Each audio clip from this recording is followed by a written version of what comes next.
Kaleshwaram project 1,00,000 కోట్ల రూపాయల అవినీతి జరిగింది అని మనం క్లియర్గా మాట్లాడుకున్నాం. పిల్లలు కుంగిపోయినాయి, దాని ఆధారాలు బయట పెట్టినాం. నేను కాళేశ్వరం మొదటి పిల్లర్ వేసినప్పుడు చెప్పిన ఈ కాళేశ్వరం మనని జాదాదరా, మనమే కాళేశ్వరాన్ని జాదాలని చెప్పిన ఫేస్బుక్లో ఆ వీడియో ఉంటుంది, లేదంటే మీరు చెక్ చేసుకోండి. ఆ రోజు నేనేం చెప్పినో కరెక్ట్గా కాళేశ్వరం అదే అయింది. ఇవాళ కాళేశ్వరాన్ని తలదన్నే స్కాము రేవంత్ రెడ్డి గారు మొదలుపెట్టిండు. ఏంది ఆ స్కాము అంటే ఇగో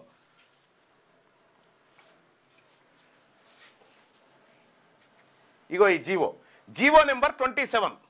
ఈ జీవో నెంబర్ 27 కాళేశ్వరాన్ని తలదన్నే స్కామ్. ఇది కాళేశ్వరాన్ని తలదన్నేటువంటి scam GO number 27. Industries commerce department Hyderabad industrial lands transformation policy HILTP for the strategic conversion of industrial land within and near the outer ring road to multi-use zones approved order issued. GO number 27 ఎప్పుడు 22 తారీఖు రోజు మొన్న release చేసిండు. ఇలా December 1 కదా, మొన్న 22 తారీఖు రోజు రిలీజ్ చేసిండు. ఈ జీవోను జర దాచిపెడదాం అనుకురు కానీ అది ఓపెన్ కదా. ఇక్కడ ఏం చెప్పింది జీవోలా? Hyderabad transformation into a global metropolis has been remarkable. However, this rapid urbanization has enveloped the industrial estates and parks established 50 to 60 years ago, such as those in Balanagar, Katedan and Kukatpalli, etc. Once on the city's periphery, these areas are now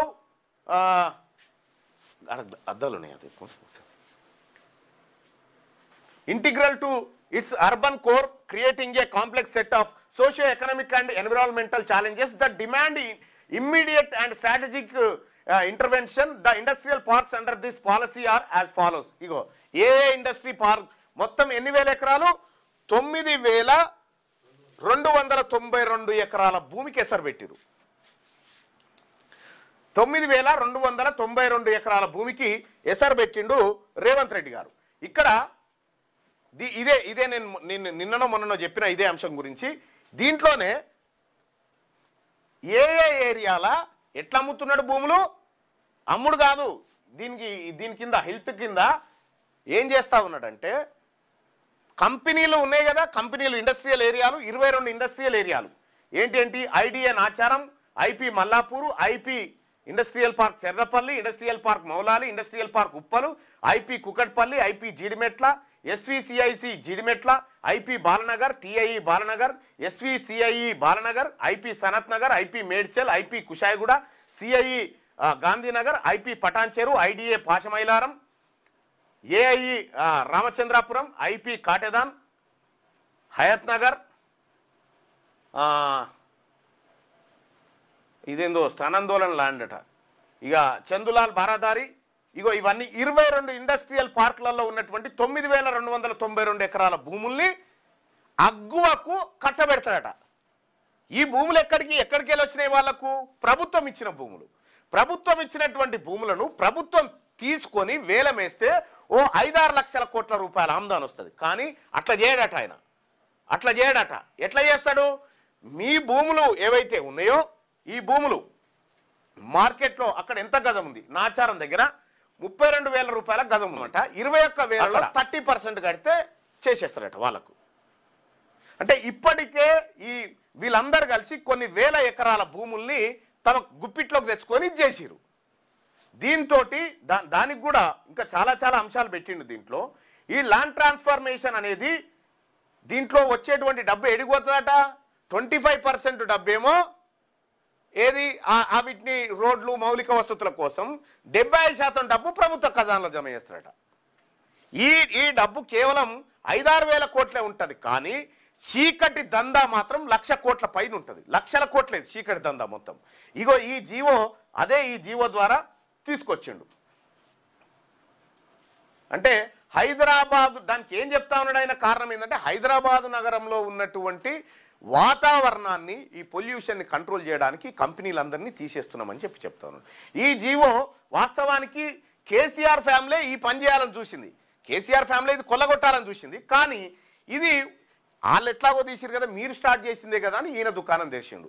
మరో Kaleshwaram project కాదు ఇది, 5 కాళేశ్వరాల ప్రాజెక్టుల దందా ఇక్కడ start అయింది. ఇప్పుడు 5 కాళేశ్వరాలు ఎక్కడ ఎవరు కూడా డిమాండ్ చేయలే, అయ్యా మాకు 30% పన్నేయి, 30% ఈ ట్రాన్స్ఫర్ ఫీజు పెట్టమని ఎవరు ధర్నా చేయలే, ఎవరు అడగలే. కానీ ఈయనంతలో ఈయననే పాలసీ తీసుకొని వచ్చిండు.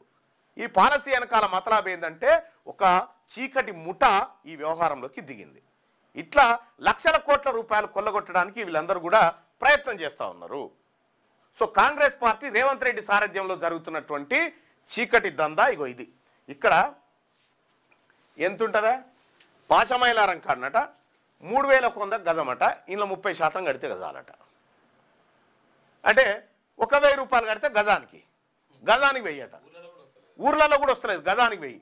ఇగో ఈడ ఉంది చందులాల్ బారాదారి అనేటువంటిది న్యూలీ యాడెడ్. ఇది ఇక్కడ 50,000 గజం మార్కెట్ వాల్యూ, 3,100 ఎస్ఆర్ఓ రేట్ అట.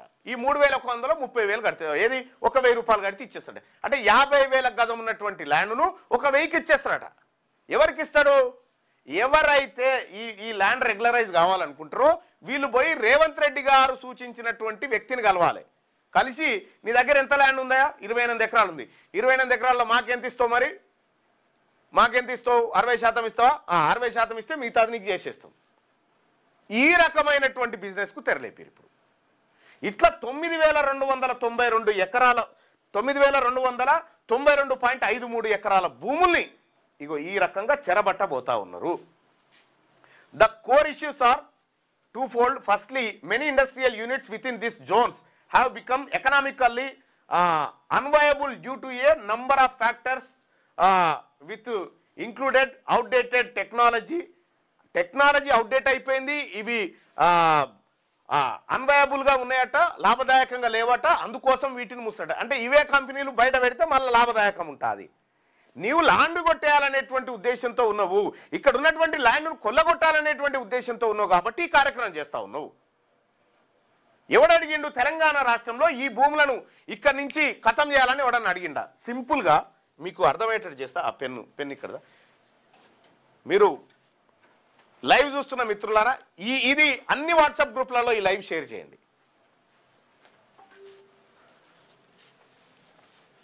ఇప్పుడు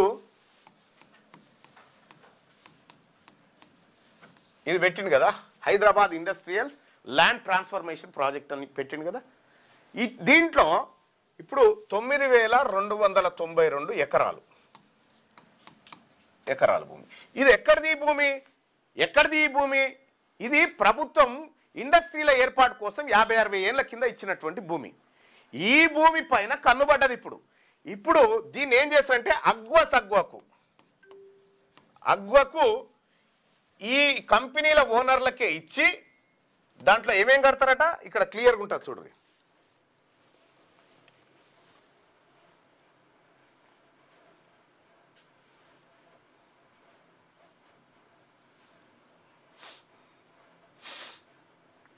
అప్లికేషన్ ప్రాసెస్లు ఇవన్నీ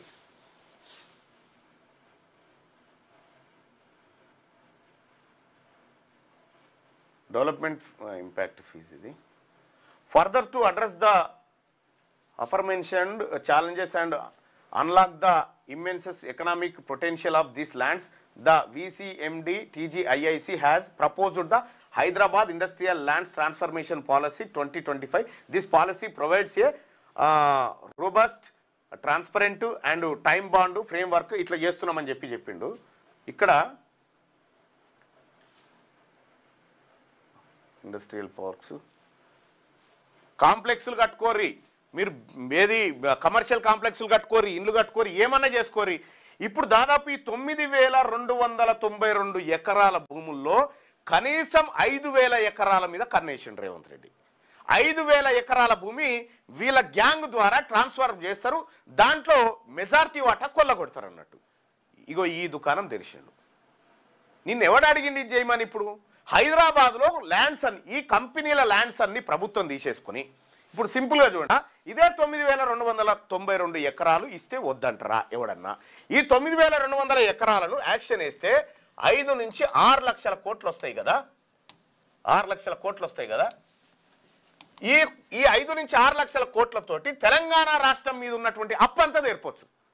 కానీ తెలంగాణ రాష్ట్రం మీద ఉన్న అప్పు తీర్పరాట ఇప్పుడు వీళ్ళు దిగమింగడానికి చేసినటువంటి కార్యక్రమం ఇదంతా. ఖచ్చితంగా తెలంగాణ రాజ్యాధికార పార్టీ ఈ అన్ఫేర్ పాలసీ ఏదైతే ఉందో దీన్ని ఖచ్చితంగా ఖండిస్తూ ఉంది. ఈ భూములను ఎట్టి పరిస్థితుల్లో 30% ఫీజుకే ఎస్ఆర్ఓ రేటు కట్టబెట్టడానికి వీల్లేదు. మీరు ప్రభుత్వం తీసుకుంటే 100% తీసుకోండి. 100% తీసుకొని ఆ ప్రభుత్వం వేరే కాడ వీళ్ళకి భూములు ఇవ్వండి. ఇప్పుడు మా బీసీల దగ్గర, మా ఎస్సీల దగ్గర, మా ఎస్టీల మైనార్టీల దగ్గర మీరు ప్రాజెక్టులు కడతామని భూములు తీసుకుంటారు కదా, మరి ఈడ భూమి పోయిందని చెప్పి ఇంకొక ఇల్లు కట్టిస్తారు కదా మాకు. మరి వీళ్ళకి ఇట్లా ఎందుకు చేస్తలేరు? వీళ్ళకి ఇట్లా ఎందుకు చేస్తలేరు మీరు? ఎందుకంటే ఇదంతా అప్పర్ క్యాస్ట్ మాయాజాలం కాబట్టి. ఇందులో 71% ఇండస్ట్రీలు ఓన్లీ ఓసీలే. 76, 71, 7,000 పైచీలకు ఇండస్ట్రీలు, మొత్తం 12,800 ఇండస్ట్రీలు హైదరాబాద్లో ఉంటే అందులో 7,000 పైచీలకు ఇండస్ట్రీలు ఓన్లీ ఓసీలయే. ఇప్పుడు ఆ భూముల ద్వారా వాళ్ళని పెద్దోళ్ళని చేసి ఆ పైసలతోటి అప్పులు కట్టి ప్రజల్ని విముక్తి చేసేటువంటి ఆలోచన లేదు వీళ్ళకు. ఈ దొంగతనం చేసే ఆలోచన ఉంది. ప్రజలారా, ఇది అందరికీ తెలియాలి, ప్రజలందరికీ తెలవాల్సినటువంటి అంశము. ఈ జీవో ఏదైతే ఉందో, ఈ GO number 27 industrial and commerce department విడుదల చేసినటువంటి జీవో, ఇది 5 కాళేశ్వరాల స్కామ్లతో సమానం కాబోతా ఉన్నటువంటి జీవో. కాబట్టి మిత్రులారా, ఈ లైవ్ చూస్తున్నటువంటి సోదరులారా, ఈ అంశాన్ని మన ప్రజలందరికీ తెలియజేయండి. మీ వాట్సాప్ గ్రూప్లలో షేర్ చేయండి. అందరికి కూడా తెలియజేయాల్సిందిగా రిక్వెస్ట్ చేస్తా ఉన్నా. అలాగే తెలంగాణ రాష్ట్రంలో ఎక్కడైనా బీసీలకు అన్యాయం జరిగితే, బీసీలను ఎవరైనా అణచివేతకు గురి చేస్తే ఖబర్దార్ తెలంగాణ రాజ్యాధికార పార్టీ చూస్తూ ఊరుకోదు. ఖచ్చితంగా మీ మెడలు వంచుతుంది. బీసీ ప్రజలారా, ధైర్యంగా ఉండండి. మనం ఛత్రపతి శివాజీ మహారాజ్ వారసులము, మనం సాహు మహారాజ్ వారసులము, మనం పూలే వారసులము, మనం అంబేద్కర్ వారసులము. కాబట్టి సోదరులారా, మన రాజులు గొప్పవాళ్ళు, వాళ్ళ వారసులుగా మనం కూడా అలాగే బ్రతకాల్సినటువంటి అవసరం ఉంది. ఆత్మగౌరవంతో బ్రతకాలి. కాబట్టి మీరందరూ కూడా ధైర్యంగా పోటీ చేయండి. ఎన్నికల్లో ధైర్యంగా నామినేషన్ లేండి.